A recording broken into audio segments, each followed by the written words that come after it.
218 BC, one of history's most incredible military journeys began. Hannibal Barca, the brilliant Carthaginian commander, was determined to invade Italy and challenge the mighty Roman Republic. But between Hannibal and Rome stood an enormous obstacle: the Alps.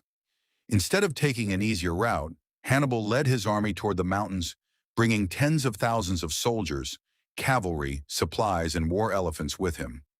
The journey had already been difficult.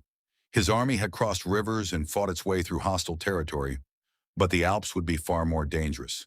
As the soldiers climbed higher, the landscape changed. Narrow paths replaced open roads, temperatures dropped, and snow covered the mountains. Then came another danger. Local tribes attacked Hannibal's army from the cliffs, sending rocks and weapons down onto the marching soldiers. Hannibal had to use careful tactics to protect his army and continue the journey. The higher they climbed, the worse conditions became. Soldiers struggled through freezing weather.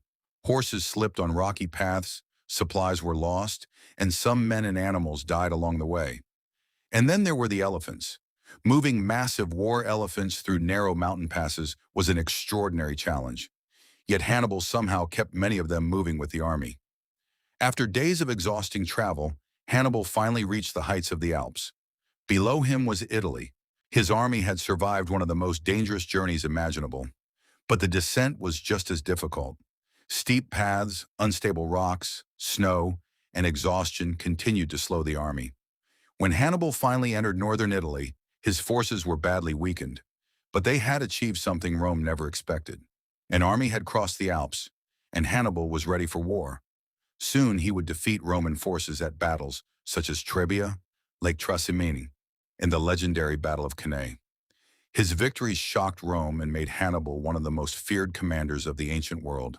But his journey across the Alps remains perhaps his most extraordinary achievement. Thousands of years later, historians still debate the exact route Hannibal took and how many elephants survived the crossing. What we do know is that in 218 BC, Hannibal turned the Alps from an impossible barrier into a battlefield. And that journey changed the history of Rome, Carthage, and the ancient world forever.